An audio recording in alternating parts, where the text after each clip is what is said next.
wife were up to midnight with her 3-year-old.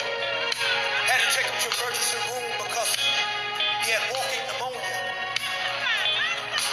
And see, you know, you take health for granted until it's your health. Just like we take food for granted until we run out of food. Just like we take our spouses for granted until we're walking by the casket and all we can do is wish that we could do things different. Just like children take their parents for granted. But I want to let you know, even when we take God for granted, what's so amazing about God is Paul says he does not treat us as our sins deserve. So that means that even in my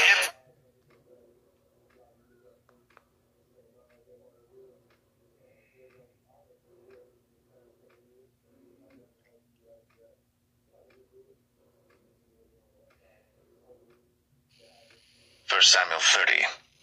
And it came to pass, when David and his men were come to Ziklag on the 3rd day, that the Amalekites had invaded the south and Ziklag, and smitten Ziklag, and burnt it with fire, and had taken the women captives that were therein. They slew not any, either great or small, but carried them away, and went on their way. So David and his men came to the city, and behold, it was burned with fire, and their wives and their sons and their daughters were taken captives. Then David and the people that were with him lifted up their voice and wept until they had no more power to weep. And David's 2 wives were taken captives, Ahinoam the Jezreelitess, and Abigail the wife of Nabal the Carmelite. And David was greatly distressed, for the people spake of stoning him, because the soul of all the people was grieved, every man for his sons and for his daughters. But David encouraged himself in the Lord his God. And David said to Abiathar the priest, Ahimelech's son, I pray thee, bring me hither the ephod. And Abiathar brought thither the ephod to David. And David inquired at the Lord, saying, Shall I pursue after this troop? Shall I overtake them?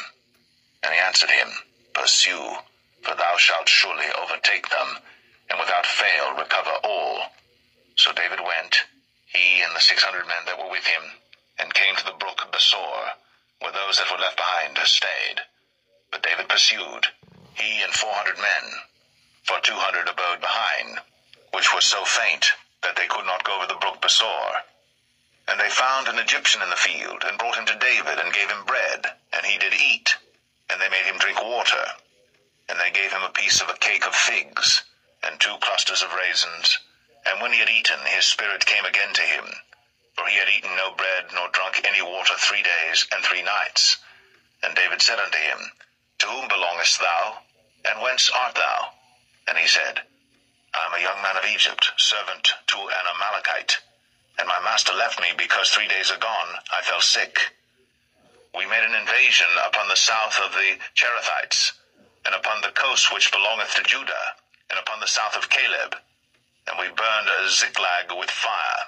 And David said to him, Canst thou bring me down to this company? And he said, Swear unto me by God, that thou wilt neither kill me, nor deliver me into the hands of my master, and I will bring thee down to this company. And when he had brought him down, behold, they were spread abroad upon all the earth, eating and drinking and dancing, because of all the great spoil that they had taken out of the land of the Philistines, and out of the land of Judah. And David smote them from the twilight even unto the evening of the next day. And there escaped not a man of them, save 400 young men which rode upon camels and fled. And David recovered all that the Amalekites had carried